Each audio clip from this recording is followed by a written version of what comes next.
On a seemingly quiet winter night, the glass doors of a small mountain hospital slid open, and a blood-soaked pregnant lioness stepped inside. Her eyes held no rage, no threat, only a desperate plea for help.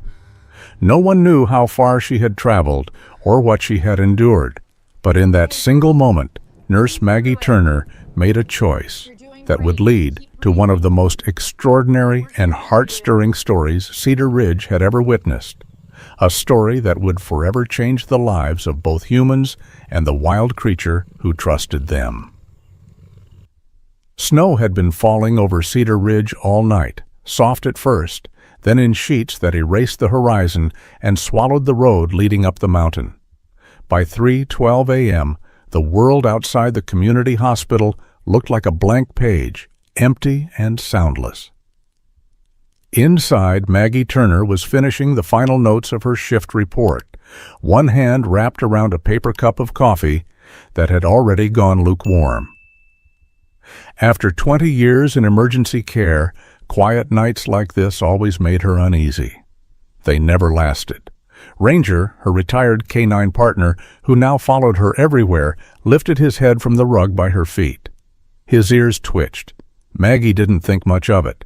Ranger still reacted to every draft and creak as if he were on duty, but then he stood up, stiff and alert, and stared toward the entrance. Before she could ask what he heard, the sliding doors shuddered open on their own. A gust of icy wind rushed in first. Then came something far larger. A massive shape emerged from the darkness, like a ghost pulled out of the storm. Golden fur soaked with snow clung to a powerful frame, but the creature's steps were uneven, more like falling than walking. Maggie's breath caught in her chest before her mind could even process the truth. A lioness, an adult, full-grown lioness standing in her hospital doorway. It didn't seem possible. Cedar Ridge was surrounded by forests and steep canyons, not savanna. Mountain lions weren't rare here, but this wasn't a mountain lion. This was unmistakably African, larger, heavier, with a maneless but formidable presence. She must have escaped from somewhere or traveled farther than any wildlife expert would believe. The storm roared behind her, pushing her inside as if the wilderness itself had decided she belonged here tonight. Maggie froze. Ranger didn't bark, didn't lunge. He simply stood beside her, trembling with a mixture of fear and instinct. The lioness took another step, then another, her claws clicking faintly against the tile as a thin trail of blood followed behind her. Her belly hung low and round. Maggie's heart clenched. She wasn't just injured, she was pregnant. The lioness lifted her head just enough for their eyes to meet. There was no hatred in those tawny eyes, no wild fury, no instinct to kill, only exhaustion so deep it looked ancient. And something else Maggie had never expected to see in a predator this powerful. Plea. Before Maggie could speak, the lioness's legs buckled. She collapsed heavily, the sound echoing down the empty hallway. Ranger growled under his breath, but Maggie felt her own fear soften, replaced by the same instinct that had carried her through 1,000 emergencies. She stepped forward, slow and steady, her voice barely above a whisper. "Easy. I'm not going to hurt you." The lioness didn't move, not even a twitch. Her breaths came in short, ragged bursts. Blood pooled beneath one paw, where shards of something sharp still protruded from the pad. Maggie knelt several feet away, trying to keep her hands steady. She could see the contractions ripple through the lioness's abdomen, tightening the skin for mere seconds before releasing. Too early, too fast. Stress and injury could cause premature labor. Maggie had seen enough injured mothers in the ER, human and animal, to recognize the signs. She felt a presence at her shoulder. It was Mark, the night security officer. His face was drained of color. "Turner, What the hell is that thing doing here? We need to call animal control, or the police, or—" "Don't move," Maggie whispered. "Maggie, she's a lion." "I said don't move." Something in her voice made Mark shut his mouth. Maggie had used that same tone during crisis situations, car wrecks, heart attacks, wildlife injuries that rolled in from hunters out in the backcountry. The tone that meant she was already committing herself to the next move. Ranger crept forward a step, sniffing the air. The lioness didn't lift her head, but her tail flicked once across the floor, slow, unthreatening. Ranger eased closer, then sat, as if acknowledging her presence. Maggie swallowed hard. "Good boy," she murmured. She edged nearer. As she did, the lioness forced her head up an inch, just enough to extend her injured paw toward Maggie. A soft, rumbling sound vibrated from her chest. Not a growl, not a warning. Something closer to a cry. The gesture was unmistakable. She was asking for help. A cold shock traveled through Maggie's spine, followed by a strange, fierce tenderness she hadn't felt in years. The world had changed, but some things hadn't. Mercy, compassion, the responsibility to act when no one else could. She thought about all the nights she'd worked alone in this rural hospital, helping hikers with broken legs, children with deep cuts, wild animals tangled in barbed wire brought in by desperate locals.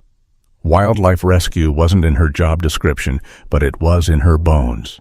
She shifted forward, slow as breath. The lioness didn't retreat. Her eyes softened, heavy with pain and trust all at once. "Okay," Maggie whispered. "We'll help you. I promise." Mark inhaled sharply. "Are you insane? Maggie, what if she—" "She won't," Maggie said. "What makes you so sure?" Maggie looked at the lioness's trembling frame, the spreading blood, the round belly that tightened again with another contraction.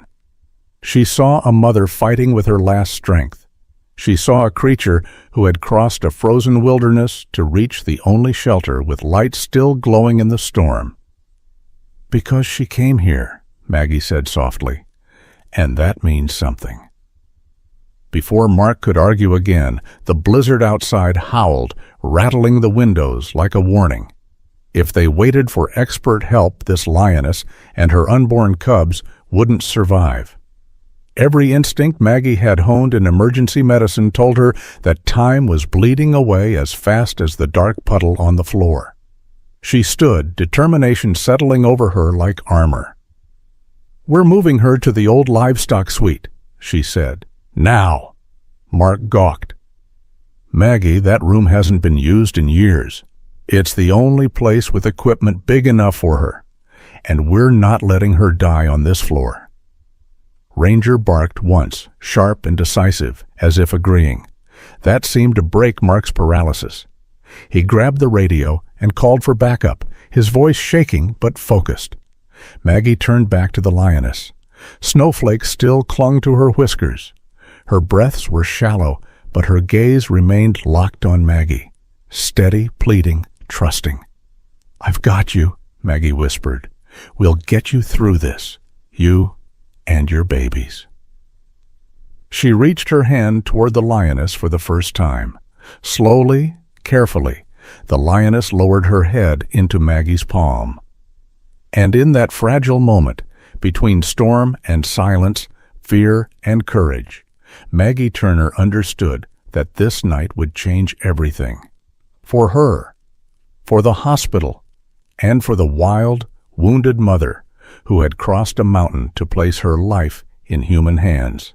The alarms had not gone off yet, but tension spread through Cedar Ridge Community Hospital as if the walls themselves sensed the danger lying on the floor.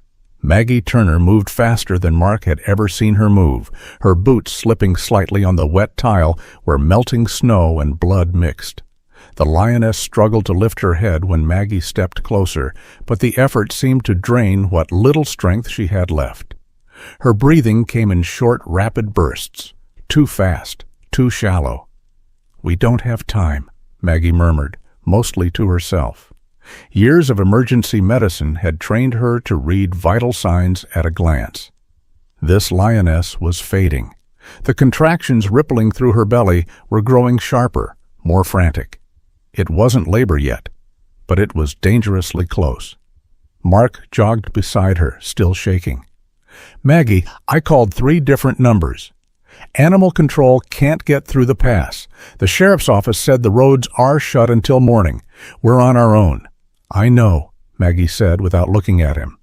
"And we can't treat a lion in a hospital. We already are." Mark opened his mouth but then stopped, because in that moment the lioness raised her paw, slow and trembling, and reached it toward Maggie again.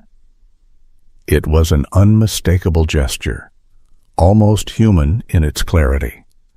Maggie's breath caught. Ranger moved beside her, tail low but relaxed. The retired canine sniffed the lioness's paw, then Maggie's hand, then let out a soft whine. It was a sound Maggie hadn't heard since his working days, a signal that he had judged the situation, a signal that the creature in front of them was not a threat. Maggie knelt, her heart pounding. "Okay," she whispered. "Okay, sweetheart, I hear you." The lioness's eyes softened, and something inside Maggie unraveled. 20 years ago, she had joined emergency care because she wanted to save lives.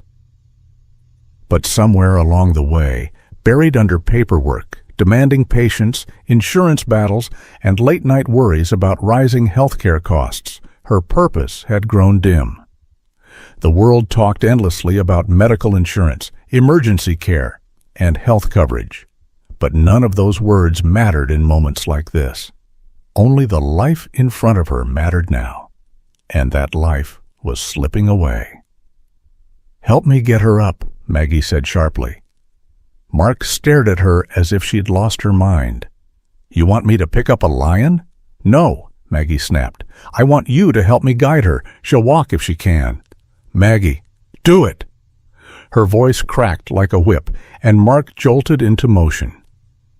Together they approached the lioness from opposite sides, slow, cautious, speaking softly the way one might approach a wounded horse. Every step they took echoed in the empty hallway, mixing with the distant wail of the wind battering the glass. The lioness tried to rise but collapsed again, her body shaking. Maggie reached for her without thinking, sliding a hand under the lioness's jaw. The animal responded instantly, pressing her head into Maggie's palm, not in aggression, but in surrender. "She trusts you," Mark whispered. Maggie swallowed hard. "Then we can't fail her." Ranger barked once, a sharp command, and the lioness gathered herself again. This time she managed to push up onto her elbows. Maggie supported her shoulder while Mark steadied her hindquarters. Inch by inch, they guided her toward the hallway leading to the old livestock suite, a room designed decades ago for farm injuries before local ranchers had their own veterinary centers. The journey felt endless. The lioness's breaths rasped in her chest, each exhale weaker than the last. When another contraction tightened her belly, she let out a low groan that shook Maggie to the bone. This wasn't the cry of a predator, it was the cry of a mother. At the entrance to the livestock suite, Dr. Adrian Cole appeared, hair still tousled from sleep. He must have been napping in the on-call room. He froze when he saw the lioness. "Turner, Jesus Christ, what have you brought into my hospital?" "A patient," Maggie said firmly. "She's losing blood fast. I need a sterile field, bandage packs, anesthetic, and the portable ultrasound. Now." Adrian blinked at her. "Maggie, that's a lion." "Yes," she snapped. "And she's pregnant, and she's dying, so unless you want this to become a very expensive lawsuit and a very ugly headline, help me." The mention of lawsuit seemed to jolt him back into his doctor instincts. No one in America ignored the word. Without another word, Adrian moved, grabbing supplies with the kind of speed Maggie had only seen during true emergencies. Inside the livestock suite, Maggie eased the lioness onto the old padded table. The animal trembled violently, her breath fogging the cold air. Ranger lay down near her head, resting his chin on his paws, watching every move. Adrian approached with a cautious step. What happened to her paw? Glass, Maggie said. Shattered. She probably stepped on debris on the road trying to reach shelter. The snow hid it from her. Adrian leaned closer and swore under his breath. That's deep. She needs surgery, Maggie. Real surgery. We'll do what we can. You're asking me to operate on a full-grown lioness without proper equipment. I'm asking you to save 2 lives, Maggie corrected softly, placing her hand on the lioness's belly. Maybe 3. The lioness shifted, nudging Maggie's wrist with her nose. Her eyes closed briefly, as if the touch alone gave her comfort. It nearly broke Maggie. Adrian scrubbed his hands, muttering something about liability, safety protocols, and how none of this was covered by standard emergency procedures. But even as he complained, he prepared instruments, laid out gauze, and sterilized the area. Maggie stroked the lioness's head and whispered, "You came to the right place. We're going to take care of you. I promise." Another contraction rippled through the lioness's belly. She let out a strained, trembling sound. Adrian glanced up. If she goes into labor now, we're in real trouble. Maggie nodded. Then we don't give her a reason to. Mark, who had been hovering uncertainly near the door, stepped forward. What do you need me to do? For the first time tonight, Maggie gave him a grateful look. Stay calm. Keep the hallway clear. And Mark? Yeah? Don't let anyone panic. Fear spreads fast. He nodded and left, closing the door gently behind him. The room was silent except for the steady hum of the ultrasound and the lioness's labored breathing. Ranger's steady presence anchored the chaos. Maggie worked her fingers through the lioness's fur, whispering soothing words she didn't even remember afterward. When Adrian finally applied the local anesthetic, the lioness didn't flinch. She simply pressed her head into Maggie's lap, trusting the human she had chosen in the middle of a storm. Maggie felt that trust like a weight, a responsibility deeper than anything she had carried in years. He brushed a hand over the lioness's cheek. "You're safe," she whispered. "You're safe now." And somewhere deep in her heart, she knew the lioness understood. The old livestock suite hadn't been used in almost a decade, but tonight it felt like the only place in Cedar Ridge Community Hospital that held any warmth. A single space heater hummed near the wall, barely cutting through the cold that seeped in from the storm outside. The fluorescent lights flickered, struggling to stay alive as the wind battered the roof. Maggie Turner stood beside the padded table, her hand resting gently on the lioness's cheek. The animal's breath was sharp, uneven, and every exhale carried the fragile weight of a life hanging by a thread. Dr. Adrian Cole adjusted his surgical gloves with stiff hands. He had performed hundreds of emergency procedures, from gunshot wounds to ATV rollovers, but never had he been asked to operate on a lioness with nothing but basic medical tools and a prayer. He looked a decade older than he had when Maggie dragged him into the room just 15 minutes earlier. "If anyone asks," Adrian muttered, "this was not my idea." Maggie didn't take her eyes off the lioness. "If anyone asks, we saved a life, a mother's life." Adrian sighed, defeated. "I hope we don't end up needing legal advice after this." "Let's just focus," Maggie said firmly. "She's getting weaker." The lioness lay almost motionless now, her paw stretched forward as if offering itself to them. The shards of glass lodged in her pad glinted under the overhead light, embedded deeper than Maggie first believed. Blood soaked the bandage they had wrapped around her paw earlier. The lioness's belly tightened again with another contraction, each one stronger than the last. Ranger, lying near her head, lifted his chin and let out a soft, worried whine. "We're out of time," Adrian said, voice low. "I need to start." Maggie nodded. "Do it." Adrian leaned over the lioness's injured paw. The local anesthetic had begun to take effect, but the lioness still trembled with every touch.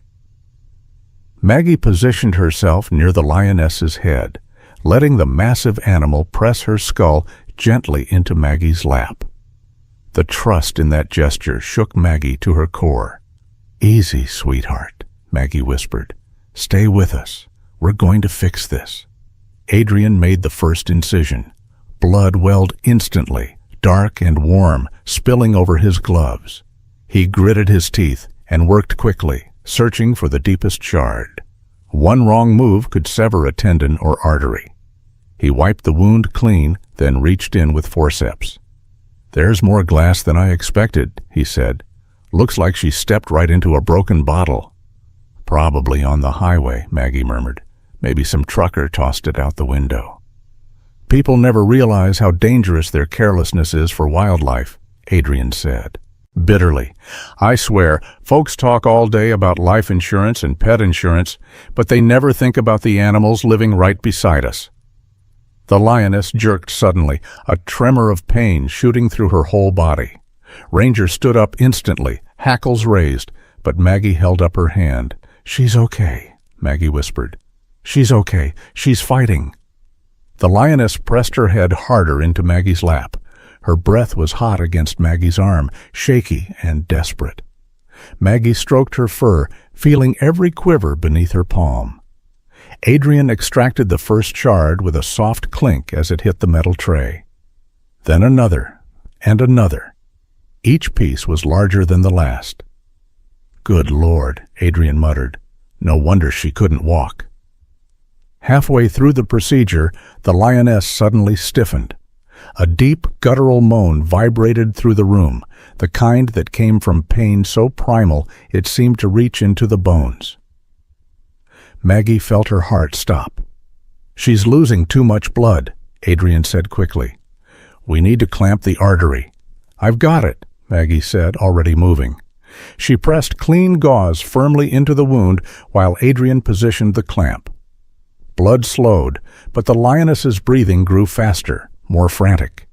Her belly tightened again, longer this time. "She can't go into labor now," Adrian said. "Not like this." "We won't let her," Maggie replied, more to herself than to him. Thunder rumbled outside, shaking the walls. The lioness turned her head slightly and nudged Maggie's elbow. Just a soft touch, just enough to say, "Stay." Maggie adjusted her position, letting the lioness rest her head against her chest. Ranger moved closer, leaning his warm body against the lioness's side as if trying to lend her strength. Adrian finally located the largest shard, embedded deep near the tendon. "This is the one causing the bleeding," he said. "Once I get it out, she has a chance." "Do it," Maggie whispered. He pulled. The shard slid free with a sickening sound. For a moment, everything was still. Then a sudden gush of blood surged out, and Adrian almost lost control. "Clamp!" he shouted. Maggie reacted instantly, pressing fresh gauze into the wound with all her strength. Adrian clamped down on the artery, just in time. The bleeding slowed. The lioness whimpered, her whole body shaking. "Hold on," Maggie whispered. "Hold on for your babies." Minutes felt like hours, but finally, the bleeding stopped. Adrian cleaned the wound, flushed out the infection, and stitched the pad closed. When he stepped back, his shoulders sagged with exhaustion. "That's the best we can do," he said quietly. "Now we wait." Maggie eased the lioness's head onto a folded blanket. The lioness looked up at her, eyes dim but still alert. She lifted her uninjured paw, trembling, slow, and placed it gently on Maggie's knee. The gesture nearly brought Maggie to tears. "You're welcome," Maggie whispered. "You're safe now." Adrian peeled off his gloves. "She's strong. She might actually make it." Maggie stroked the lioness's fur. She didn't walk into this hospital for nothing. She came because she knew someone would help her. Ranger nudged Maggie's hand, and she smiled faintly. "Let's get her settled," she said. "She needs rest and warmth, and we need to monitor those contractions." Adrian nodded. "I'll prep the ultrasound." As he stepped out of the room, Maggie remained where she was, sitting on the cold floor beside the lioness. The storm outside seemed to rage louder, the world narrowing to this one quiet space where a woman, a lioness, and an old K9 shared the same breath. Maggie lowered her forehead gently to the lioness's. "You're not alone," she whispered. "Not tonight." And the lioness, exhausted but no longer afraid, closed her eyes in trust.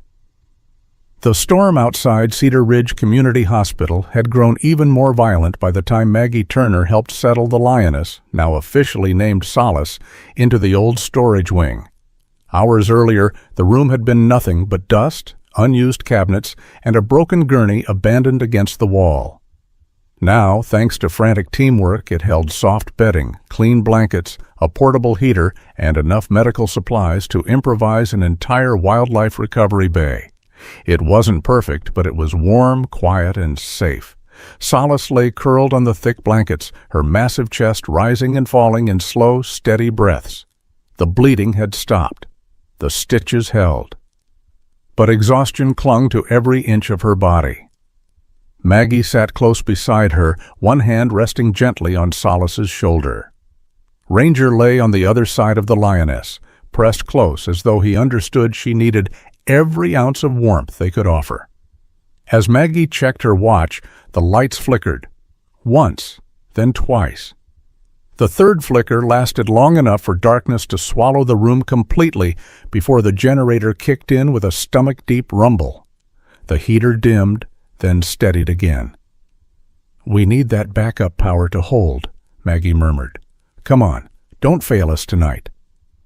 Ranger lifted his head, ears twitching as the wind screamed down the hallway vents. Maggie wasn't easily spooked. After 20 years in emergency care, you learn to work through almost anything, but something about this storm felt dangerous. The kind of blizzard that closed roads, toppled power lines, and filled news headlines under words like winter emergency and disaster relief. Words that made rural hospitals like Cedar Ridge tighten their belts and pray the generators didn't give out. A sharp knock sounded at the door. Maggie turned as Dr. Paul Henderson stepped inside, brushing snow from his jacket.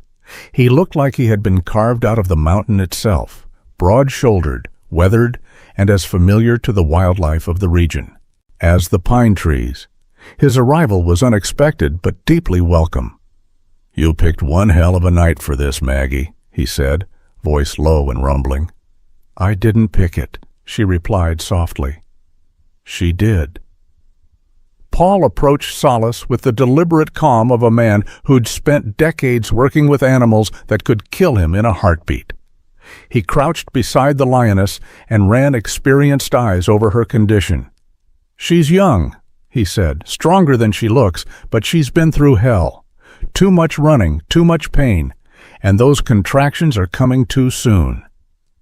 "I noticed." Maggie gently laid her palm against Solace's belly. The skin tightened beneath her touch. Another brief contraction. "Can we stop early labor?" Paul sighed. "Maybe, maybe not.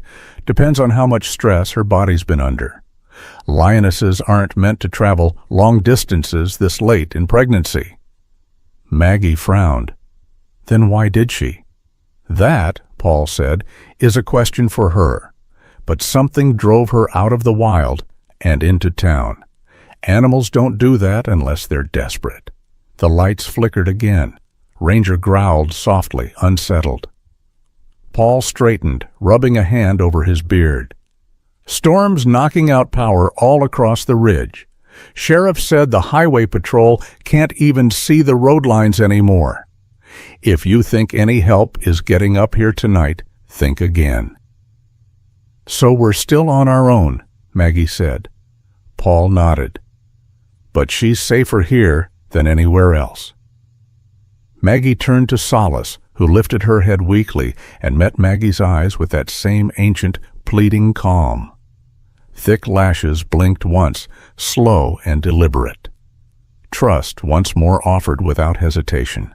Something warm swelled in Maggie's chest. "I promise we'll stay with you," she whispered. "You're not alone." The room grew quieter as the hours stretched on.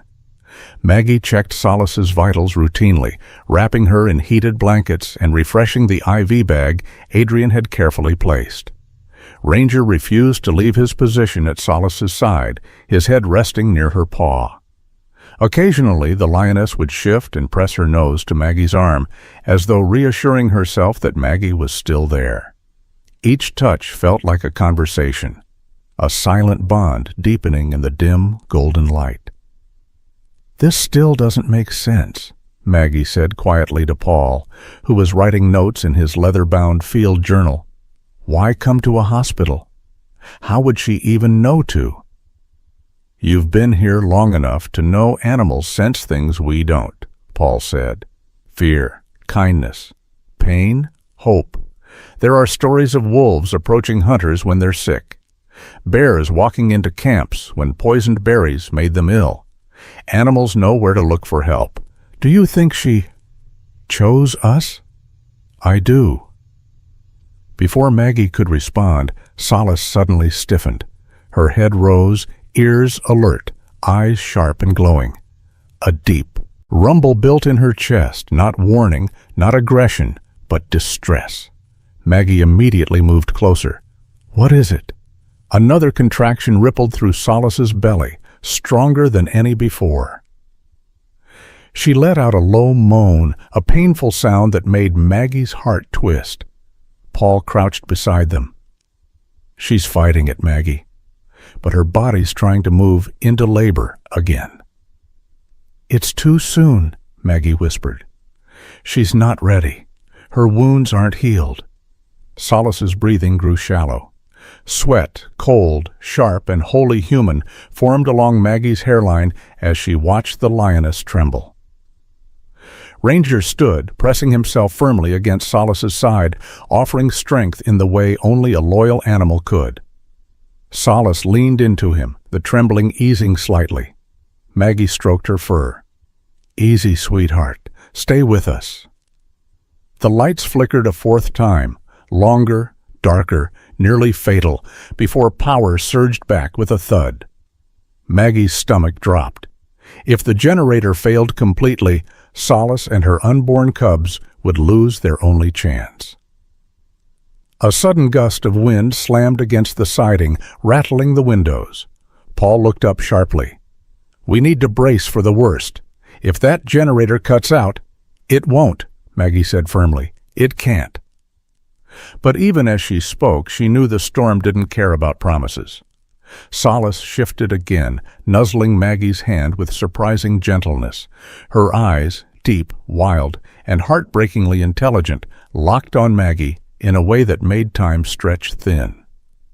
"You're safe," Maggie whispered, brushing her thumb along the Lioness's cheek. "You hear me? You're safe. And we're going to get you through this." Solace blinked slowly, closing her eyes as if surrendering her fear into Maggie's hands. And for a moment, despite the storm, despite the failing generator, despite the threat of premature labor, the room felt warm again. A tiny pocket of calm in a night full of chaos. Then the Lioness's belly tightened once more, harder, longer. Paul met Maggie's gaze. "Maggie, this isn't stopping." Maggie swallowed, her heart thundering. "Then we stay with her," she said softly, "all night if we have to." And the storm outside continued to rage, while inside, a wounded mother fought to hold on, and the humans around her prepared for whatever dawn would bring. The generator sputtered again just after midnight, its low, uneven hum vibrating through the floor like a dying heartbeat. Maggie Turner flinched at the sound. not because she feared the dark, but because she feared what the dark meant for Solace. Without heat, without light, without equipment, the lioness and her unborn cubs would be left to fight the storm alone. Paul Henderson checked the monitor one last time, frowning deeply. Her contractions are too close together. We're not stopping this. Maggie brushed a hand along Solace's side, feeling the tremors beneath. The golden fur. She's exhausted. She can't give birth like this. But Solace's body had made its choice. The lioness let out a long, low groan as another contraction seized her. Her paws dug into the blankets, claws curling inward. Ranger immediately pressed himself against her ribs, offering warmth and stability. He didn't bark, didn't pace. He simply stood his ground, anchoring her with silent loyalty. It was instinct, yes, but also something deeper, something Maggie felt in her own bones, protectiveness. She's going into full labor, Paul said quietly. We need to clear the space. Adrian rushed in with additional towels, flashlights, and a portable suction kit. Sweat beaded on his brow. The storm has knocked out half the grid. Sheriff says even the major hospitals down south are rationing power. We're flying blind. Then we work with what we have, Maggie said. She took a deep breath and knelt beside Solace. The lioness's eyes flickered open, glazed with pain, but still locked on Maggie. That look, trust mixed with fear, hit Maggie like a blow. She had seen humans look at her that way. Mothers giving birth prematurely, children after accidents, men choking on their last breaths. But never a creature like this. Never a wild animal placing her life into Maggie's hands with such absolute certainty. Thunder rumbled overhead, long and heavy. Lights flickered once, twice, then died. Darkness swallowed the room. A moment later, two beams of light cut through the blackness, Paul and Adrian switching on the headlamps they wore. Their beams danced over Solace's trembling body, over Maggie's pale face. Everyone stay calm, Maggie said, voice steady despite the fear tightening her chest. We've done harder things in worse conditions. She hadn't actually. Nothing in her years of emergency work compared to this. But the words weren't for her. They were for Solace. The lioness rasped a sound that split the night. Strain tore through every muscle in her body. Sweat glistened on her muzzle. Maggie stroked her head, murmuring, "You're strong. You're so strong. We're right here." The contraction grew, tightening like a fist. Solace's back legs shifted. Paul positioned himself behind her, ready. Maggie stayed at her head, wiping sweat from her eyes, steadying her breath. "The first cub is crowning," Paul said. "We're almost there." Another contraction hit, violent and raw. Solace pushed. Her moan shook the air. Ranger whined, circling once before pressing his body against her again. "Easy, girl," Maggie whispered. "You're not alone." With a final heave, a small, slick shape emerged into Paul's waiting hands. He wrapped the tiny lion in a towel, clearing its airway. A thin cry filled the room, weak but alive. "It's a girl," Paul said. His voice cracked slightly. "She's breathing." Maggie sobbed with relief, but another sound cut through the moment. A keening rumble from Solace as another contraction tore through her. "She's not done," Adrian said urgently. "Second cub is coming fast." Darkness pressed against the windows as the storm howled. Snow battered the siding, rattling the old panes. Inside, the tiny oasis of light from the headlamps illuminated a scene both primitive and sacred. Maggie felt her heart throb with each of Solace's strained breaths. Another push. Paul reached for the second cub. The lioness groaned, the sound nearly human in its pain. Then silence, followed by a soft mewl. Paul lifted the second cub gently into view, smaller than the first, pale, almost white, rare, fragile, beautiful. Another girl, Paul whispered. And she's stunning. Maggie's throat tightened. She hadn't expected to cry tonight. She thought her years in the ER had hardened her against moments like this. But watching Solace lift her head, weakly licking each cub with trembling tenderness, shattered something inside her. Solace nudged the pale cub toward Maggie. It wasn't random. It wasn't instinct. It was trust. She wants you to see them, Paul said softly. That's not normal behavior. Maggie swallowed hard. She knows us. She knows we helped her. Solace's breathing slowed, her body sinking into the blankets in exhaustion. But her eyes remained fixed on Maggie, warm and heavy with meaning. Maggie touched one tiny cub's head, the fur impossibly soft, the body no heavier than a loaf of bread. The cub nuzzled her finger, searching for warmth. A surge of emotion hit Maggie with surprising force. She thought of her years spent comforting dying patients, the nights she'd held hands of strangers who had no family left, the quiet moments when she felt the gap between her life and the world grow wider and colder. She had never had children of her own. She had made peace with that, mostly. But now, with two newborn lion cubs pressed against her palm, something inside her awakened. A soft rumble rose from Solace's chest, gentle, melodic, not a growl, something closer to a purr, resonant enough to vibrate through the floor. Paul exhaled shakily. I've never heard a lioness make that sound toward a human. Because she's not afraid, Maggie said. Not tonight. Not here. The storm raged outside, furious and unforgiving. But in that small room, lit only by two trembling beams of light, life had bloomed in defiance. Fragile, precious, fierce. Solace eased her head down, exhaustion pulling at every muscle. Maggie placed a hand on her cheek. You did it, she whispered. You brought them safely into this world. The lioness blinked, heavy-lidded but content. Ranger rested his muzzle beside the cubs, sniffing them gently. Maggie didn't know what tomorrow would bring. She didn't know if the generator would hold, if help would arrive, or if Solace's body would withstand the night. But she knew one thing with absolute clarity. She would not let this family face the darkness alone. Dawn never really came to Cedar Ridge the next morning.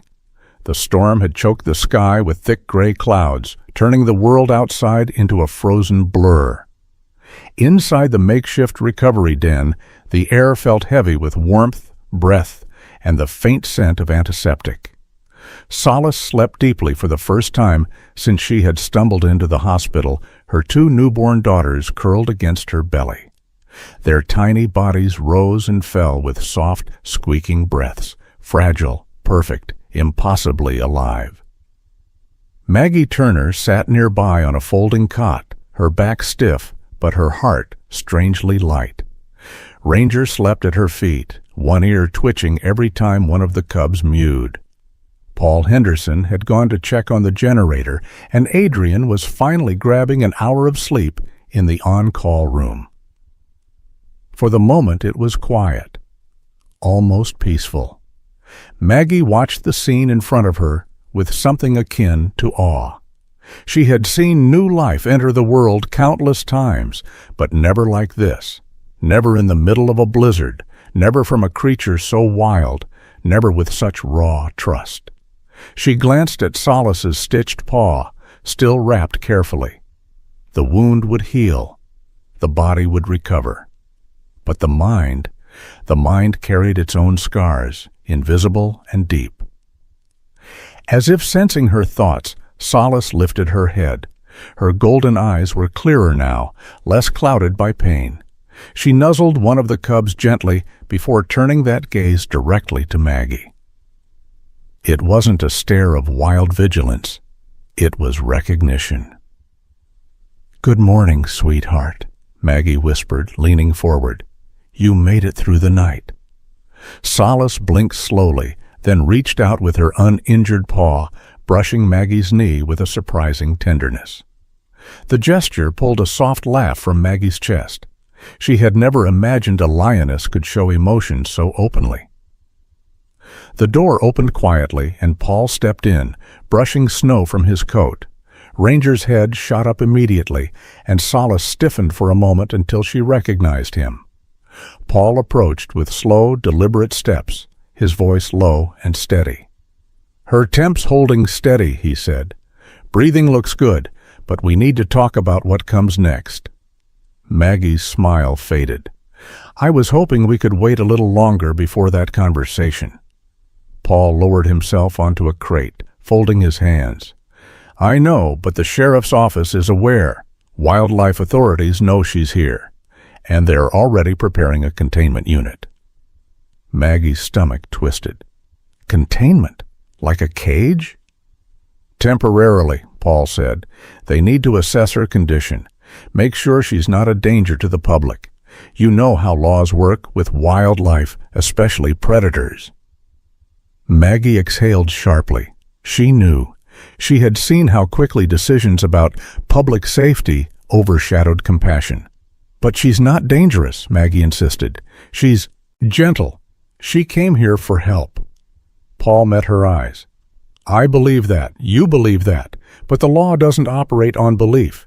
It operates on procedures, liability, and, worst of all, politics." Maggie looked down at Solace, who had lowered her head again. The lioness licked the nearest cub, pulling it closer with her paw. "She won't survive being hauled into some holding pen," Maggie whispered. "Not after what she's been through." Paul nodded slowly. "That's why I called in a favor." He reached into his coat pocket and handed Maggie a folded note. "There's a wildlife rehabilitation center up in the northern ridge. Private. Quiet. They've handled big cats before. If we can get her there before the state steps in, she'll have a chance." Maggie unfolded the note, scanning the name. Silver Timber Sanctuary. They've got open land, medical resources, and people who understand animals like her. It's her best chance. "And the cubs?" Maggie asked. Paul's expression softened. "They'll stay with her. They never separate a mother and newborns unless absolutely necessary." Relief flooded Maggie, but only for a second. A new worry crept in. "When do the authorities arrive?" Paul hesitated. "By tomorrow morning."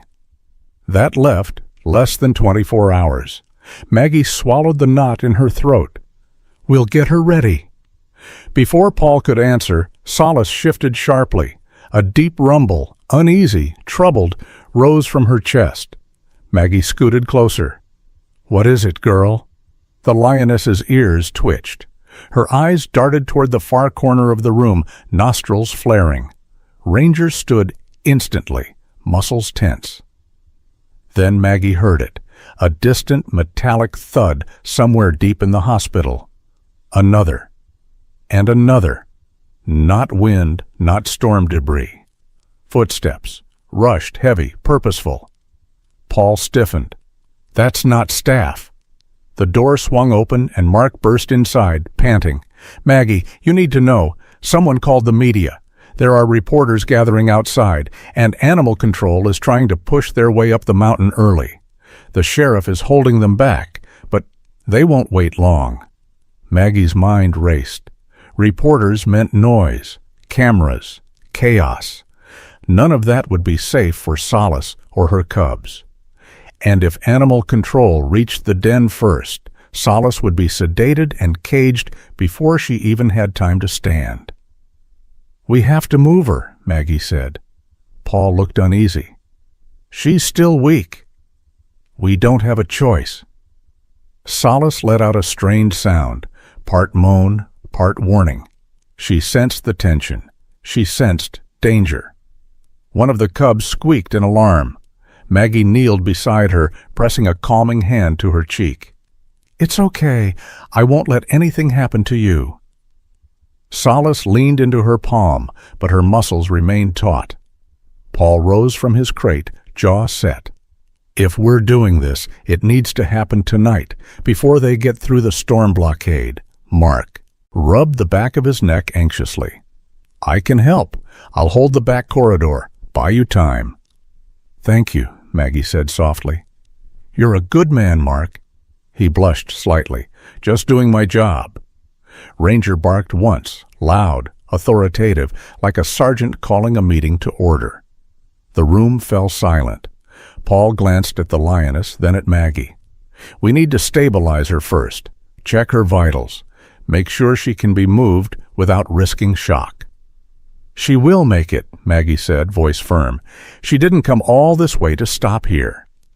Solace shifted again, nuzzling her cubs. Then she looked up at Maggie with an expression that was so heartbreakingly human it made her chest ache. She knows we're planning something, Paul said quietly. And she's ready. Maggie placed her forehead against Solace's just as she had the night before. We'll get you to safety, I promise. Outside, the storm began to ease at last. But inside, the real danger grew closer by the minute. And Maggie Turner knew that by morning everything, Solace's fate, her cub's future, and the fragile bond between humans and the wild, would hang on the decisions made in the next few hours. Morning crept into Cedar Ridge not with sunshine, but with a thin, bitter light that seeped through the storm clouds like a warning. The blizzard had finally slowed, leaving the world outside buried beneath a thick white silence. But inside the hospital, tension pulsed like a heartbeat. Maggie Turner stood at the doorway of the recovery den, watching Solace stir for the first time since the threat of animal control had reached them. The Lioness lifted her head, exhaustion heavy in her eyes, but her gaze was clear, aware, searching. Her cubs pressed close to her chest, blinking sleepily. Maggie knelt beside her, fingers brushing over the Lioness's cheek. It's time, she whispered. We have to move you now. Ranger stood ready beside her, tail low but determined. Paul Henderson was tightening the straps on a portable stretcher, its wheels old but sturdy. Adrian carried a small kit with emergency supplies in case Solace's stitches tore or her blood pressure dropped. Mark stood watch by the hallway, radio in hand, relaying updates in a hushed, tense voice. No media crew has gotten inside yet, Mark said, but animal control is pushing the sheriff hard. They're demanding access in the name of public safety. And Maggie, they brought a tranquilizer unit. Maggie closed her eyes, inhaling sharply. She knew what that meant. A tranquilizer strong enough to bring down a lioness, especially one postpartum and injured, could kill her. We need to get her out of here before they even think about using it. Paul nodded. The back exit leads directly into the service alley. It'll take you around the east side of the hospital. Sheriff's deputies can stall the rest at the front. And the sanctuary? Maggie asked. Silver Timber is sending a transport van, Paul said. Old four-wheel drive. They can make it through the snow. They'll meet you where the forest line dips toward Pine Hollow. Maggie swallowed. That was a long walk for a recovering lioness. She'll need to go slow. She will, Paul said, but she can do it. Lionesses are built to endure. Solace shifted, letting out a low rumble. She nudged her cubs closer to Maggie, as if asking for reassurance not for herself, but for them. Maggie pressed a hand over Solace's paw. We'll keep them safe, I promise. With their preparations complete, the group lifted the side of the blankets to help Solace rise. She tried once, legs trembling beneath her weight, then paused, breathing hard. Ranger walked beside her, shoulder brushing her ribs. When she tried again, she leaned into him, accepting the support. Slowly, painfully, she stood. Her stitches held, her balance steadied. Her daughters squeaked softly, sensing the unease. Maggie scooped them gently into a secure carrier padded with warm towels. I know, she murmured. It's scary. But your mama's right here. The back corridor stretched before them, dimly lit, narrow, and silent, except for the hum of failing lights. Every step Solace took echoed with quiet bravery. Maggie kept one hand on the lioness's shoulder, guiding her. Paul walked beside her, ready to intervene. Adrian followed close, carrying oxygen and a thermal blanket. Ranger remained glued to Solace's side like a steadfast soldier. The hallway ended at a heavy steel door. Mark unlocked it, pushing it open just a crack to check the outside. Snow piled high along the service path, untouched. The wind carried the distant sound of raised voices, reporters shouting questions, animal control arguing with deputies, the restless buzz of people who had no idea how delicate the situation truly was. "You have maybe 15 minutes," Mark said quietly. "They're going to break through that line sooner rather than later." Maggie nodded. "Then let's move." They stepped into the cold. Solace shuddered, breath rising in a cloud, but she moved forward without hesitation. The snow reached up to her ankles, slowing her steps, but not stopping them. She kept close to Maggie, her flank brushing against the nurse as if the contact tethered her to survival itself. Halfway down the path, Ranger suddenly stiffened. His body locked, nose pointed toward the corner of the building. A flash of movement, a figure.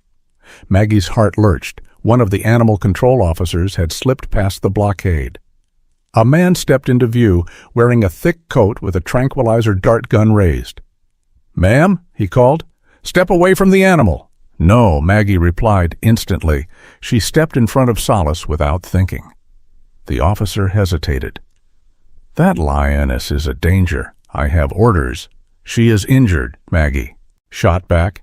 "And she just gave birth. A tranquilizer could stop her heart." Paul stepped forward. "She's being transferred to Silver Timber Sanctuary, legally." "That's not what I was told." Maggie took a breath, heart pounding. "Look at her." The officer's gaze flicked to Solace. The lioness stood tall, weak, shaking, but majestic. Not aggressive, not even baring her teeth. Just watching him, with eyes full of exhaustion and grace. "She walked into a hospital for help," Maggie said. "She chose trust over instinct. Don't punish her for that." A long moment passed. Then the officer slowly lowered the dart gun. "Go," he said quietly, "before my supervisor checks the cameras." Relief hit Maggie like a wave. "Thank you." They continued through the service alley, leaving the officer's silhouette fading in the snow. The closer they got to the forest line, the more alert Solace became. Her ears lifted. Her steps grew steadier. The wilderness recognized its daughter, welcoming her home. At the tree line, the sanctuary transport van waited, old, powerful, engine rumbling steady. Two handlers stood ready, both calm, both trained for big cats. Maggie gently placed the cubs into a heated carrier they had brought. Solace watched with sharp, worried eyes until Maggie whispered softly, "It's okay. They're right here. They're safe." The handlers lowered the back ramp. Solace hesitated. She looked at Maggie, at Ranger, at the hospital she had entered in blood and fear. She stepped forward once, twice. Then she stopped. She turned back to Maggie and pressed her forehead against Maggie's chest. Firm, deliberate, impossibly tender. Maggie choked on a breath. Her hands rose on instinct, resting on the lioness's cheeks. Solace's eyes closed, trusting the moment the way she had trusted Maggie since the night she walked through those doors. "Go home," Maggie whispered. "Raise them strong. That's all I want." Solace stepped back, gave Maggie one last solemn look, then walked up the ramp to join her daughters. The handlers closed the van doors carefully, respectfully. The engine revved, tires crunching through the snow. Maggie stood in the clearing long after the taillights faded into the forest. Ranger sat beside her, leaning against her leg. Paul placed a hand on her shoulder. You saved them, Maggie, all three. She wiped her eyes. I hope they know that. Paul shook his head softly. Oh, they do. Solace knew exactly who protected her. Mark jogged up, breath steaming. Animal control broke through the line. You just missed them. Maggie let out a shaky laugh. Good timing for once. They headed back toward the hospital together, each step heavy with relief and exhaustion. But Maggie couldn't shake the feeling deep in her chest that the story wasn't finished yet. Something told her Solace hadn't given her last gift. Not yet. Winter returned to Cedar Ridge, with a quiet cruelty that year. Not the violent, furious blizzard that had brought solace into Maggie Turner's life, but a cold that seeped into the bones, slow, heavy, and full of memory. Nearly 3 months had passed since the Lioness and her cubs left for Silver Timber Sanctuary.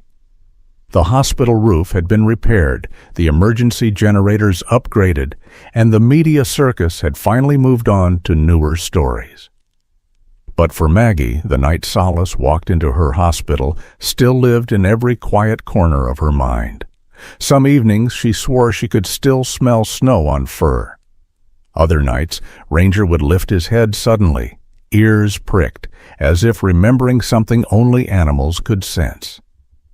And sometimes, when the wind rolled down the mountainside just right, Maggie could almost hear that soft, impossible rumble Solace made when she trusted a human for the first time. Life had settled back into its rhythm, the rhythm of a small hospital fighting staffing shortages, budget issues, and the endless tide of emergencies. People still talked about the Lioness miracle in the grocery store aisles, in church pews, at the diner where old-timers argued over whose truck had survived the blizzard best. But no one expected another chapter to unfold. Not really. Miracles rarely visit the same place twice. Then, one night in late February, the world shifted again. Maggie was finishing the last of her paperwork, Ranger curled up at her feet. The night was unusually still. No wind, no snow, just a frozen calm that felt almost unnatural. She stepped outside the staff exit to toss away a coffee cup. The parking lot lights buzzed overhead, casting a pale glow onto the icy pavement. That's when Ranger stood. Not slowly, not sleepily. He launched to his feet, tail stiff, body pointed toward the far edge of the parking lot. "What is it, boy?" Maggie whispered. Then she saw it, something moving at the border where the asphalt met the tree line. A shape too large to be a deer, too silent to be human. A golden shadow stepped into the circle of light. Time stopped. Solace. But she was different now, stronger, her fur thick and glossy, her posture regal and composed.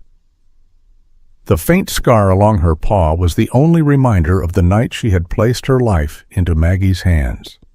She moved with the fluid, commanding grace of a creature who had reclaimed her place in the wild. Maggie's breath left her in a single, broken sound. Solace? The lioness blinked slowly, recognition warm in her eyes. She walked forward one step at a time, steady, calm, confident. Ranger didn't growl or bark. Instead, he wagged his tail, just once, low and slow, as if greeting an old friend. When Solace reached Maggie, she lowered her head and pressed her forehead firmly against Maggie's chest, the same way she had at the forest's edge months ago. Maggie's hands rose without thought, sinking into the lioness's fur. The warmth, the weight, the memory, it was all still there. "Oh, sweetheart," Maggie whispered, tears burning her eyes. "You made it. You're safe." Solace stepped back and looked up at her with something deeper than gratitude, deeper than instinct. Then, gently, she opened her jaws and let something fall into the snow at Maggie's feet. A necklace. Broken. Covered in dirt. The silver chain was bent and scratched, but the pendant, A small oval locket caught the parking lot light and gleamed.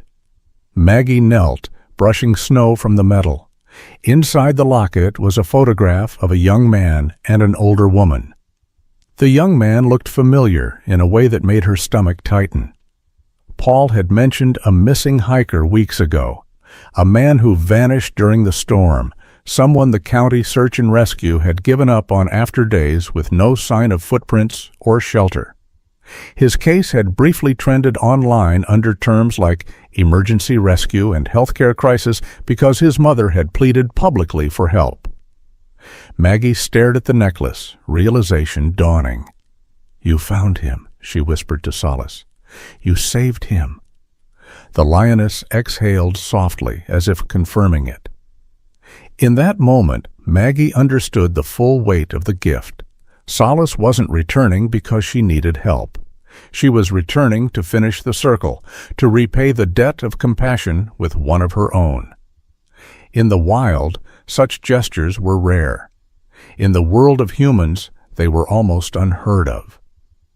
Solace took one step closer, lifting her head so that her eyes met Maggie's. It felt like a vow passing between them, silent, sacred, forever. "Thank you," Maggie whispered, "for coming back, for trusting us, for everything." Ranger nudged the lioness gently, tail swishing. Solace responded with a tiny, approving rumble, the same sound she used to calm her cubs in the storm. A crunching sound broke the quiet. Footsteps.